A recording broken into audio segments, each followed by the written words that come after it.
When the economy starts going bad, a lot of us start getting nervous.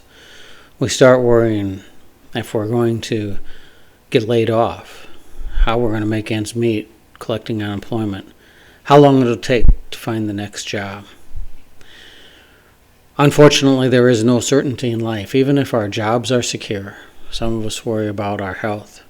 We worry about the health of our children, or the grades our children are getting in school, or a promotion that's coming up at work, whatever it might be. A lot of us are worrywarts. It causes anxiety, and it makes life miserable. There are ways to get past anxiety and learn to deal with anxiety. Unfortunately, I don't know of any quick way. It's a process of learning to trust God with the future.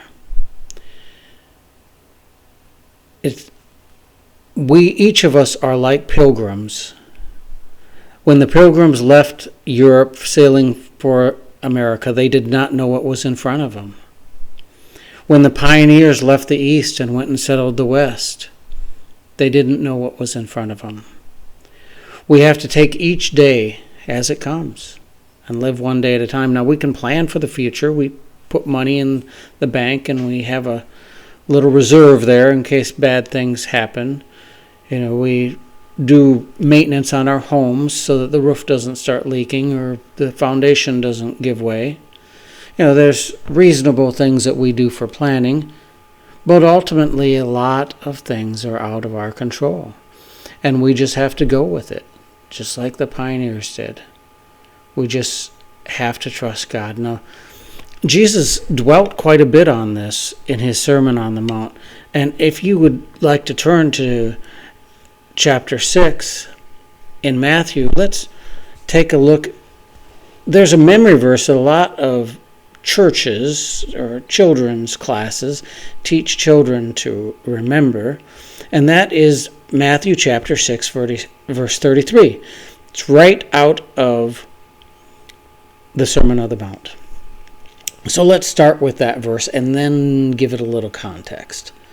So in verse 33 here, it says, "But seek first the kingdom of God and his righteousness, and all these things will be added unto you." What are all these things, and what is this seeking first the kingdom of God and his righteousness?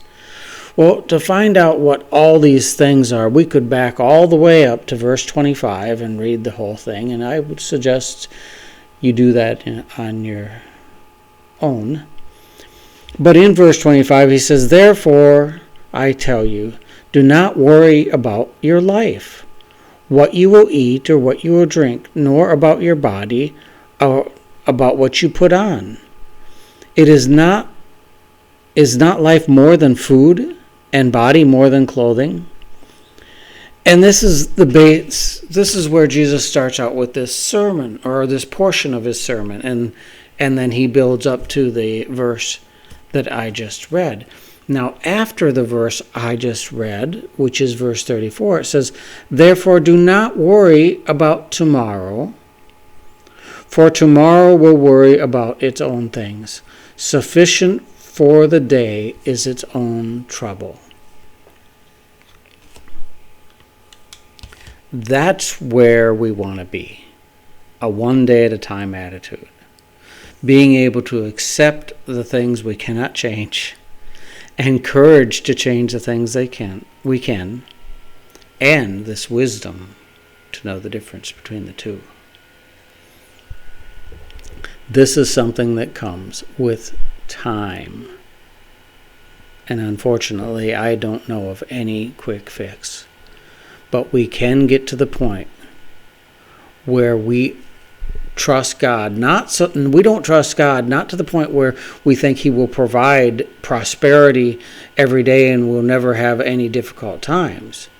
We trust God that even if difficult times come, emotionally, we're going to be okay. Spiritually, we're going to be okay. We're not going to starve to death. We're not going to freeze because we don't have a heater that works.